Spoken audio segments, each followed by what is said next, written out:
Na stežaj. Sorina radijska klepetalnica. Ponedeljkovo jutro na valovih Radia Sora poslušate. Čas je, da odpremo vrata v tokratno radijsko klepetalnico, kjer nam bo družbo delal Mohor Kejžar, akademski slikar iz Sorice, ki zase pravi, da najraje razmazuje olje na napeto platno, sicer pa se z veseljem loti skoraj vsakršnega likovnega izziva. Pa ne le likovnega, tudi glasbenega in še kakšnega drugačnega. Več o tem pa nam bo povedal kar Mohor sam. Mohor Kejžar, dobrodošel v našem studiu, kako si? Živo, jaz sem odlično, tako kot ponavad, in hvala za povabilo. Ja, za umetnika kar zgodaj po konci, lahko rečemo. Imaš rad tale zgodnja jutra? Načeloma jutra kar rad, si pa štejem pod večje privilegije to, da mi ni treba z budilka ostati. To pa cenim izredno. Kako se začenjajo tvoja jutra sicer?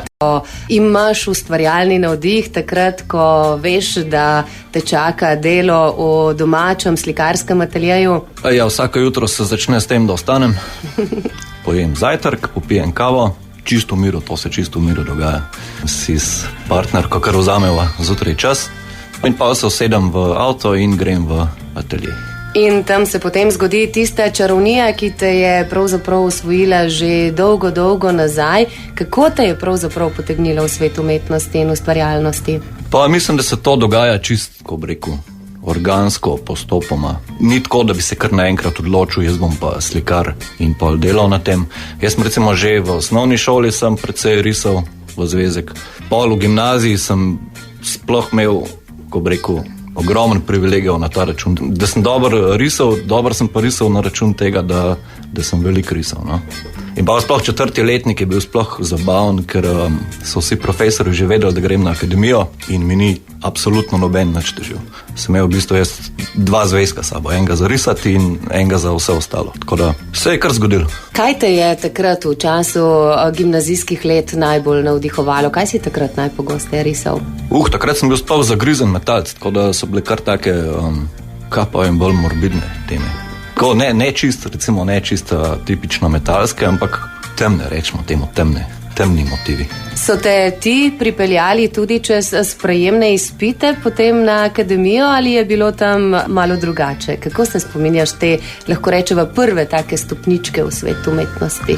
Teli sprejemni izpiti, to je zanimiva stvar, ker tako deluje res težka stvar, ki jih malo sprejemajo, ampak ko si tam pač rišeš, ni v bistvu nič težga.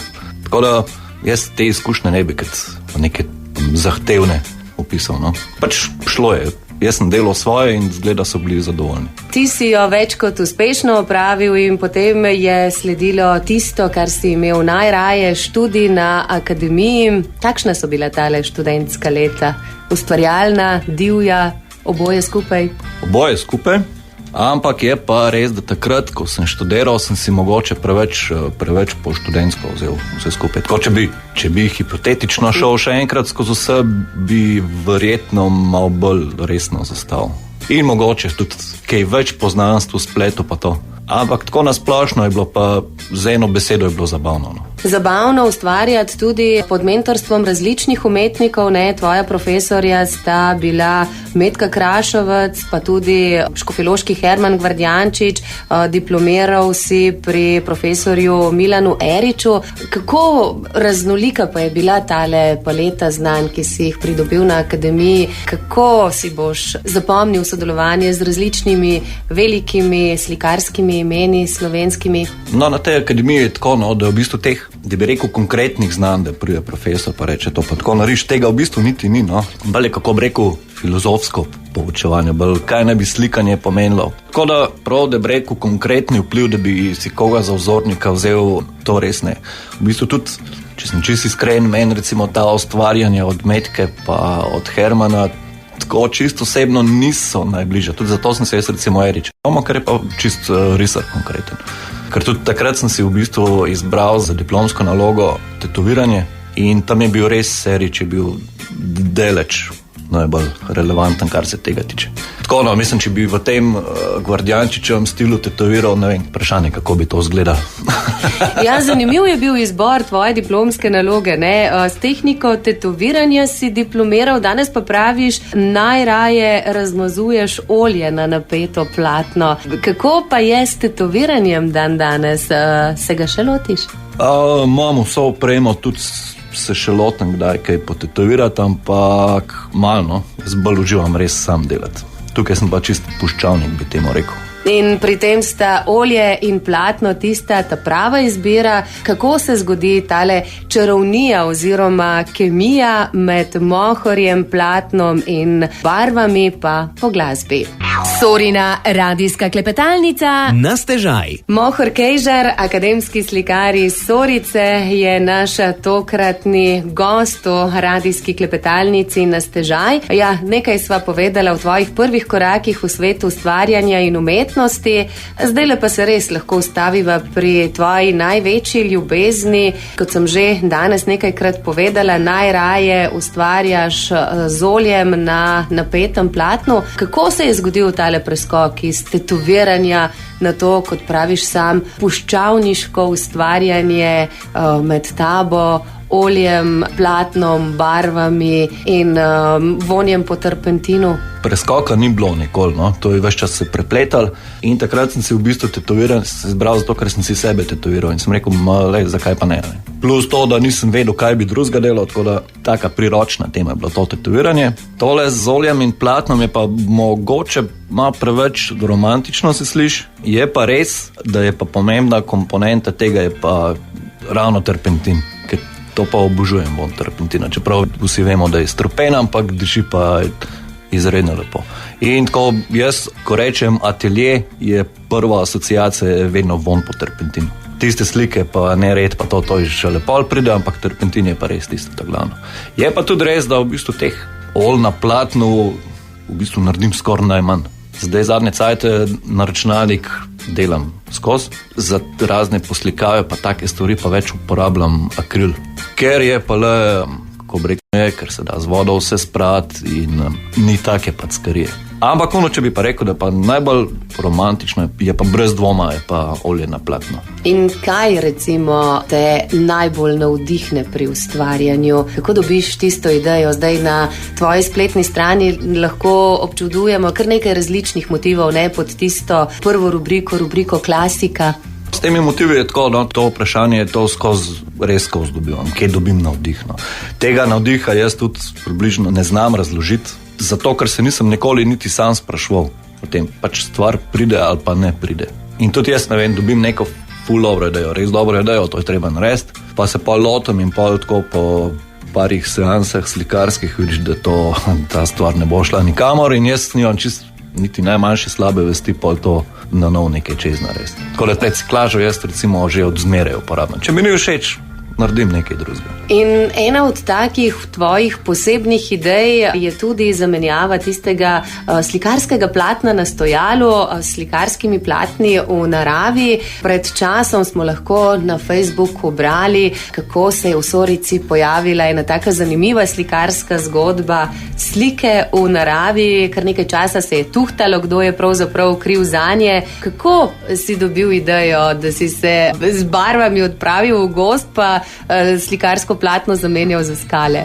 No, za začetek ne povem, da to so bili pač recimo temu medijski naslovi, da se ne vedeli, kdo to dela. Najprej sem jaz objavil to, tako da se je več čas vedel, kdo in tudi kje, ampak se pa dobro sliši. Malo mističnosti izmeri dobro pride. To je pa v bistvu začel nastajati tako, da sem jaz bil intenzivno v ilustriranju slikanice otroške Tonka Sladka Lizika, avtorice Katarine Pohleven. In sem delal več čas za računalnikom in bil je lepo vreme in tako, mi je šel že na živce računalnik in sem rekel, moram iti ven, pa sem sam dal ruzak 2 spreja in sem šel peš po svoji downhill progi in tam je bila ena skala, ki se je kar ponujala. Pač imela je ravno lice, kar je meni kar važno za te poslikave in sem rekel, tale bo ta prava. Pa smo pa pri temu navdihu, kaj naj bi bilo tam gor. No, nisem vedel, nisem imel navdiha, imel sem pa roko, sem rekel, tukaj gor bo pa roka. In to je prvo od teh poslikav tudi recimo tehnično najslabša, zato ker je prva, vse ostale pol so bile boljše.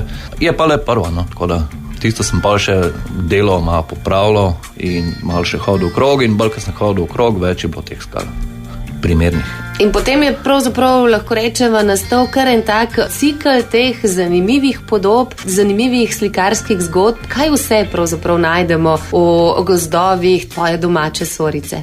Zaenkrat imam zdaj gor 6 teh skalnih poslikav. Motivi so pa, se pravi, deli telesa, se pravi roke, oči, ušesa in take stvari, pa živali, oziroma žival, no. Niso živali, ampak žival. Velik del te motivike je pa tudi glasba, no. Tista gospodična, ki nakazuje, da ne klepetati med nastopom, pa ta gospodična, ki vneto posluša tudi glasbo. Pa njene prodorne oči, za katere imaš kar spremljajo na poti. Tudi ta posluša glasbo, ja.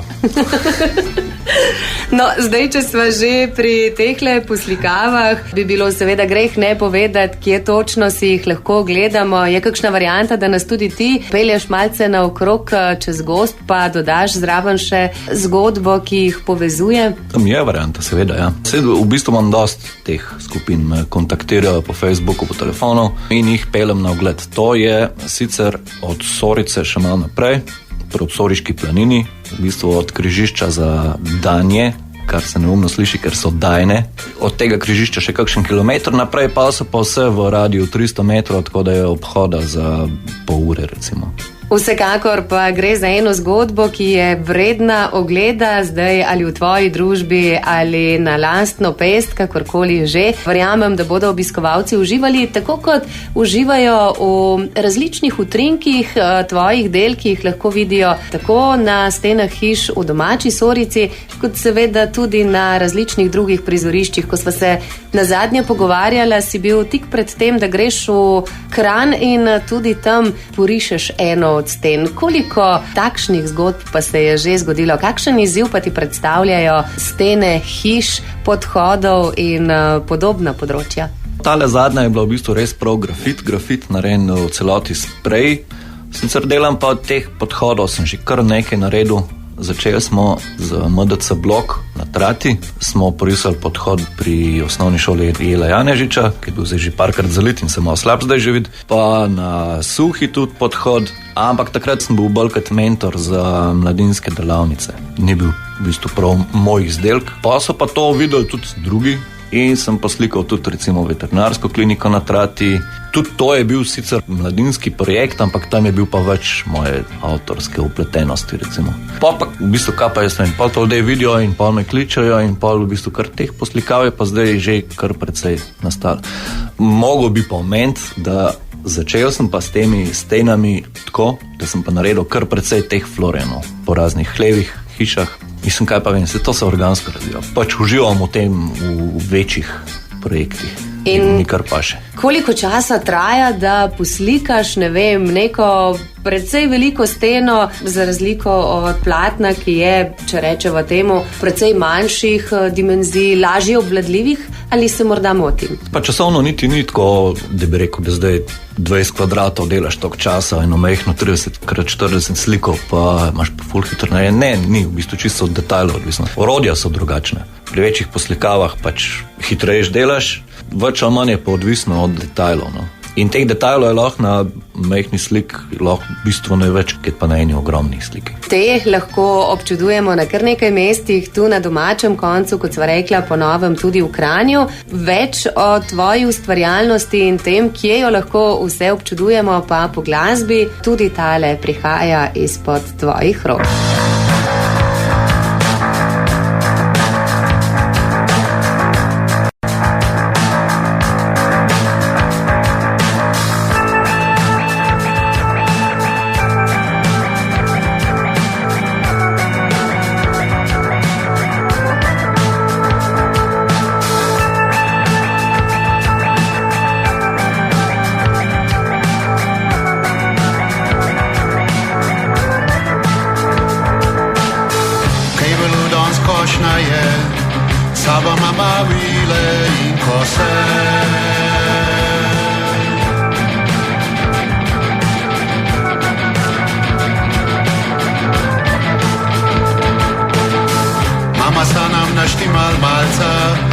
se bo malo krepčal.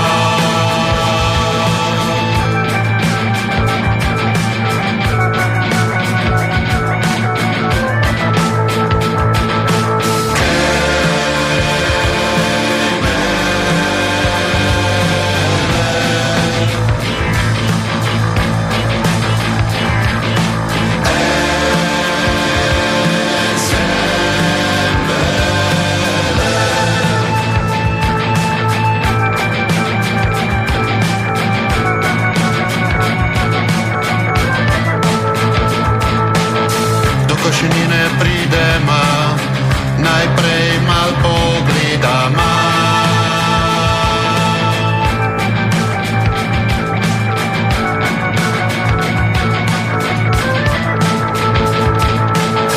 Da se nam bo bolj kosil, zo slabo kost potignema.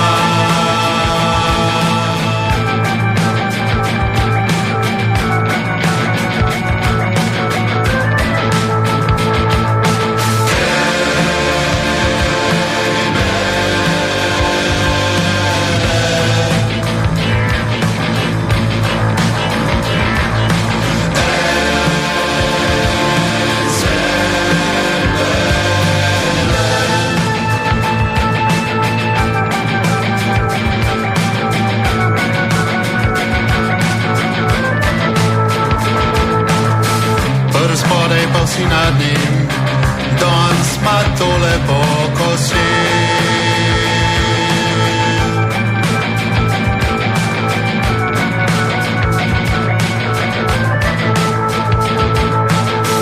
Bohinu že grmi, upama, da nas ne vzmuči.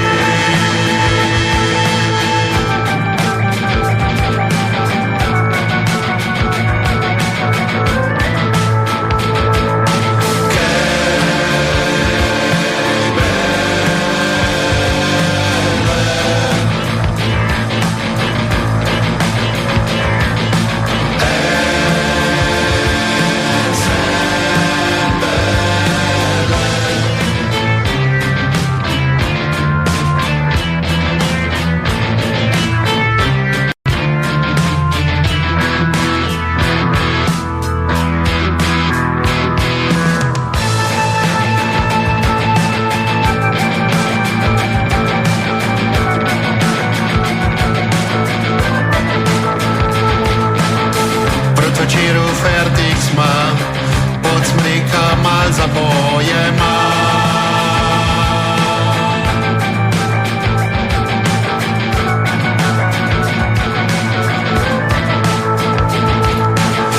Hebele sma pokosil, da na opozim, žvina lačna.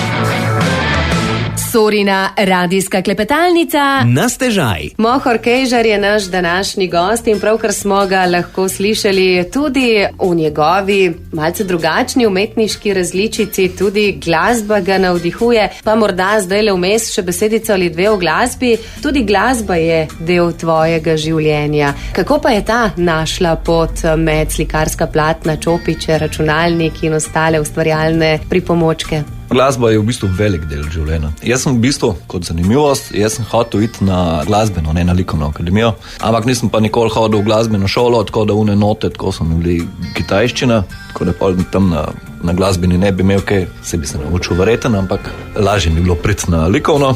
Sam pa jaz že od malega sem že igral. Začel se je v bistvu tako, da so bili moj brat pa ti njegovi vrstniki v sorti so bili na nekih duhovnih vajah in tam jih je nekdo navdušil za kitaro in takrat pol, ko so prišli nazaj, so si vsi so si zrihtali kitare in vsi so nekaj špilali. In sem rekel, jaz bi tudi kaj. No, od teh ostalih noben več ne igra, sem pa jaz pa to kitaro kar zapopadal in to v bistvu od osnovne šole jaz. Tako malo že brenkam in ves čas sem v kakšnem bendu. No. Začeli smo z Mengrome, smo bili jaz, moj brat, pa Luka Tavčar, Hela Hirn, smo bili Mengrome, smo par let igrali, pol smo razpadali, smo pol naredili band Articulation of Antipathy, ki smo kar nekaj 10 let, mi smo bili pa dead metalci, res ta pravi metalci. Tam sem bil sicer samo vokalist, ne bom rekel pevc, ampak vokalist. Zdaj recimo imamo pa band Cable Ensemble, se pravi druščina izpod kamnitih košenin. Tako smo vas pravkar slišali. Zdaj, zanimiva je vaša definicija, ne? Elektropop metal zvok. Kaj to pravzaprav pomeni? Kako naredite eno tako, lahko rečeva, zelo, zelo poslušljivo fuzijo glasbenih zvrsti, ki na prvi posluh niti ne bi šle skupaj? Vse pa tole je v bistvu čisto samo definicija. No. To je pač v enem navalu smeha je prišla ven ta definicija. Pač smo vsi rockerji, pa imamo tudi sinte, ki pa so recimo temu pop pa elektro in smo rekli, to je to. Čeprav ne vem, ali ta je ustrezna definicija, ni. Smo pa recimo se zbrali taki nakup, da nam vsem to ustreza delati in se strašno zabavamo pri tem. Imate tudi izdelek z naslovom Presekovc. Ja, to pa naša prva plata. Presekovc je zato, ker na začetku vse komade, to je bila taka zabavni ziv, namreč vsak komad smo mogli dati en stavk glasbeni, da je isti v vseh komadih, pa ni važno, je to balada ali je. Skratka, ni važno, kakšen komad je, en stavk mora biti noter isti v vseh. In ta stavk se imenuje Presekovc in teh 6 komadov, ki jih imamo na plati, vse vsebujejo ta Presekovc in zato se tudi plata imenuje Presekovc. Presekovc pa lahko pomeni tudi smrskej drugega, no, tako. Se uporablja za mrskej. Tako v glasbi, kot tudi v likovni umetnosti, tudi naslovnica tegale ploščka je tvoje delo. Tudi sicer ne, se ukvarjaš z oblikovanjem logotipov, plakatov in takšnih stvari. Kako zahtevna pa je ta ustvarjalna plat? Biti zgovoren, kratek, jedrnat, tak, da pritegne pa pove bistvo. Tukaj v bistvu me bolj zanima ta sporočilnost, koliko lahko poveš v nekem formatu, ker to je bistveno za te plakate, za logotipe, pa za vse te stvari. In recimo, da tukaj pa tudi kar uživamo tem, no, ker ni toliko likovno sporočilo, kakor je pa dejansko, kaj hočeš s tem povedati. In pa hočeš malo prepletati oboje, dvoje tole in mi je fino. No. Pa toliko sem se priučil že teh računalniških programov, da mi sama tehnika ne dela problemov, tako da se lahko v bistvu sam z idejo obadam in moram reči, da kar uživamo tem. No. Kar nekajkrat si že omenil računalnik. Kako pa greste skupaj računalnik in ustvarjalnost in umetnost in tisto pristno, ne, kar lahko da roka, računalnik pa ne vem, a to obogati ali to oduzame? Ja, kar se mene tiče, obogati. Glavna prednost računalnika je v tem, da lahko stvar popravljaš, brez da bi se to videl. Ker v bistvu vse, kar jaz delam tako, da popravljam za sabo. Se pravi, nekaj naredim, pa vidim, da ni v redu, pa to popravim. In ne vem, za najbolj ta osnovna tehnika, recimo svinčnik pa papir, popraviš 3-krat, pa lahko samo še vržeš ta papir. Na računalniku lahko pa to čisto v nedogled popravljaš, brez vsakih posledic. Če nekaj narobe narediš, imaš CTRL-Z, kar pomeni undo in lahko naklikaš nazaj do začetka slike. In to mi je v bistvu kar precej v pomoč, zelo uporabljam to. Jaz nasplošno, se pravim, karkoli naredim je bolj kot ne to, da popravljam za sabo. Zelo malkrat je tako, da bi bilo s prve dobro, da bi jaz nekaj naredim, pa wow, to je to. Perfekcionist. Ne vem, če perfekcionist, bolj to, da s prve nič ne zadanem. No ja, še dobro, da se da stvari popraviti drugače ali pa narediti na novo. Zdaj na računalniku verjetno potem nastajajo tudi karikature, ki so del tvojega ustvarjalnega opusa. Tudi karikature pa delam sploh samo na računalnik, ampak točno zaradi popravljanja. No. Ker ko karikiraš nek obraz, v bistvu zmeraj delaš na pamet. In v bistvu pol šele, ki je pobarvan, ki je osenčen, vidiš, tale si pa ni čisto nič podoben. In tam pol pride do izraza pa računalnik, ki lahko tudi malo razpotegneš, karkoli lahko delaš s tem. No. Delaš lahko ogromno stvari, ki jih pa na fizičnem nosilcu dejansko ne moreš. No. Si tudi avtor karikatur, ki jih je dobil skakalni del družine Prevc, Peter, Cene, Nika in Domen. Kakšen izziv pa ti je bilo narisati tele, lahko rečeva, domače športne velikane?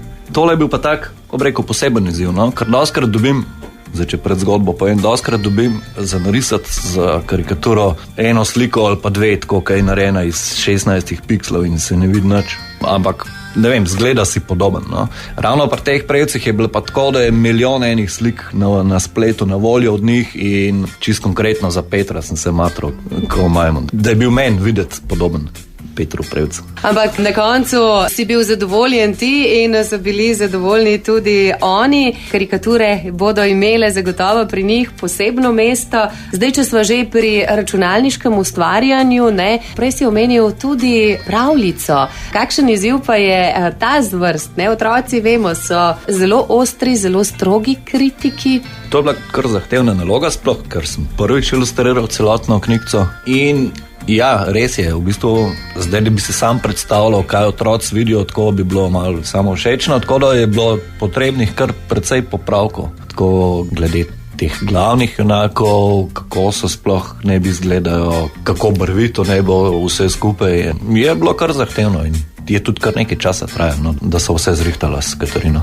Ampak končni rezultat pa sladek, tako kot pravljica, seveda s poročilom, da je pa treba za zdravje zob vendarle poskrbeti. No, se glavno je sporočilo, no? Ker Katarina je dentalni tehnik in hod po šolah in uči o ustni higieni in je pravljico si tudi zamislila kot v bistvu učni pripomoček. In Tonka Sladka Lizika je, lahko rečeva, in tak zelo dober primer dobre prakse. Kako pa so ilustracije sprejeli potem otroci? So ti kaj pokomentirali, ti je kdo kaj povedal, a si zadev žebljico na glavico? Jaz sem dobil v glavnem kar pozitivne kritike, ampak to je spet tako, no, da noben mogoče iz same vljudnosti noče povedati, kar si misel. Na splošno odzivi so bili pa kar v redu, no. Tudi recimo prvi natis je že pošel, zdaj je v delu ponatis, tako da dobro kaže. Odlično. In dobro kaže tudi nama, ki naju zdaj le čaka kratek premor, potem pa poveva še kakšno o številnih ustvarjalnih področjih našega današnjega gosta,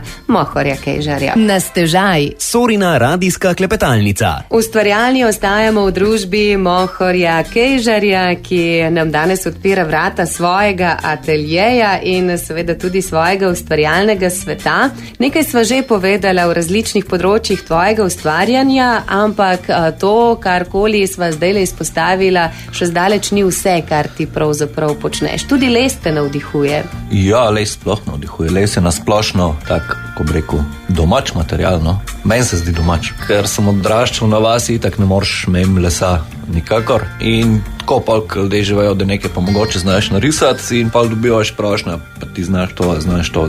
Pa jaz rečem, jaz seveda znam, ne? In sem v bistvu pol tudi nabavil si pirograf, to je v bistvu čist tak grelec za nitko in je taka vroča žička gor in s tisto žičko žgeš les in s tem pa pač narišeš nek motiv na les. V glavnem gre to za neke obletnice in take stvari in sem pol tudi najdel, ne bom rekel, da sem si izmislil, ker to sem videl. Druge so tele smrekove palice, namreč moraš dobiti dobesedno narabutati smrekco, ki mora imeti čist samo še vrh zelen, sicer pa suha, to se pravi je na poti v pogubo in jo tako rešiš in moraš odkopati pol metra okrog korenin in pol to vse spucati, olupiti te korenine, olupiti celo palco in jaz pol tudi užgem gor Slavljenčevo ime, gre sicer za Abrahamove palce, skoraj izključno za Abrahamove palce, nisem še naredil take, ki ne bila za Abrahama. Teh se je tudi v bistvu nabral že kar precej. Je pa res, da je pa precej dela s tem, pa tudi precej vnaprej je treba to misliti, da do časa nabereš te palce, da se posušijo, da ni pol vse smolnato pa tako. In pol s to pirografijo tudi karikatur sem naredil precej s tem. Je pa tako, ta sicer von žgočega lesa mi kar všeč, je pa res, da gre to tudi uči. in zna precej pečti. Ja, tudi umetnost terja svoj davek, je treba biti, lahko rečeva, kar previden pri vseh področjih ustvarjanja. Zdaj, eno tako zanimivo področje, ki ga ti zelo rad proučuješ, so tudi roke. Na razstavi, ki je trenutno na ogled v galeriji Muzeja Železniki, si izpostavil prav roke, ki so nenazadnje tudi tvoje ustvarjalno-umetniško orodje. Kako zanimive so po ustvarjalni plati? Za ustvarjati roke so res zanimive, no, ker so zelo izrazen element. Skoraj tok obraz, zelo tam. So pa tudi recimo temu, da so težke za narisati. Kar se figuralike tiče, meni je težji samo stopala narisati kot roke. Tako da v bistvu, če nekaj se hočeš naučiti in pa teh rok v bistvu res moramo ogromno narisati zaradi teh karikatur, nisem se jih mogel priučiti. No, in priučiš se jih tako, da jih narediš čim več in tekom tega učnega procesa so mi pa tako kar prirasle k srcu. Tako da v bistvu tudi rad delam roke. No? Zdaj so te na ogled tudi v galeriji Muzeja Železniki. Na kakšen način si jih pravzaprav predstavil? Skozi koliko umetniških tehnik? Na kakšen način so te navdihnile? So samo risbe, slike, fotografije ali tudi kaj drugega? So fotografije slik, se pravi fotografije teh skal, ker so mogoče malo prevelike te skale v Muzeju Železnikih, pa premehna vrata mojo, zato sem jih mogel fotografirati, natisnil na platno in to je večji del te razstave. Pol je ena tudi digitalna grafika in to je ravno naslovnica našega albuma od Cable Ensemble. Pol je pa še nekaj oljnih slik, ki pa so recimo temu tudi starejšega datuma, ker sem pač ta boljše pobral, ker teh rok spravim, jih imam precej, ampak ker se jih še učim delati, niso vse dobre, no. Tako da jih, kot sem že omenil prej, jih je treba popraviti. Razstava bo na ogled do začetka decembra, tako da vsi, ki mudili kar pogumno v galerijo Muzeja Železniki. Poleg tega, da si sam ustvarjalec, pa si tudi mentor mladim. Prej si že omenil, kar nekaj stenskih poslikav je nastalo z mladimi. Kako pa je sicer z mladimi, njihovo ustvarjalnostjo? Kakšen izziv ti predstavlja pravzaprav prenašanje znanja, umetnosti in upeljava otrok pravzaprav v svet umetnosti? Tega se polotevam tako, da predpostavljam, da vsi znajo risati. Tako da začel sem s temi delavnicami z mojim sošolcem iz gimnazije, ki je mentor v MDC blok na Trati in me je povabil tam za par likovnih stvari narediti in pa se je kar upeljal to nekako in pa nekaj časa smo imeli kar redne delavnice, pa smo take večje projekte, tako kot podhode. Zdaj imam recimo eno manjšo skupinco, ki jih učim risati, recimo temu malo bolj perspektivni, čeprav zame so vsi perspektivni. Imam pa tudi v Groharje hiši, ki je soseda od mojega ateljeja. Tam pa prevzamem likovni del delavnic, če so prevelike skupine, da bi jih Gašper Kačar vse podelal. Gre pa gor za center šolskih in obšolskih dejavnosti, tako da gor pride vsak dan en avtobus ljudi, en avtobus osnovnošolcev in kot sem rekel, če so skupine prevelike, pa imam likovni del jaz. In to je 10-krat, 20-krat na šolsko leto, tako da, ja, tudi teh delavnic je kar precej.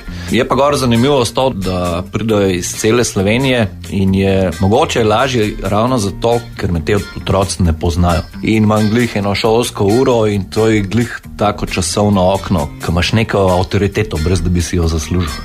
Tako da kar uživam z njimi delati. No.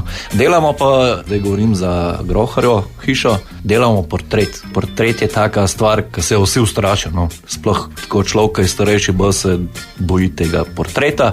Ampak je delavnica taka, da pa v bistvu čisto zabavno gremo skozi take osnovne te proporce, na kaj je treba merkati, če delamo portret. Ven pa pridejo, no, to jim zmeraj povem, da ven pridejo bolj kot lepe, pridejo zabavne slike ven.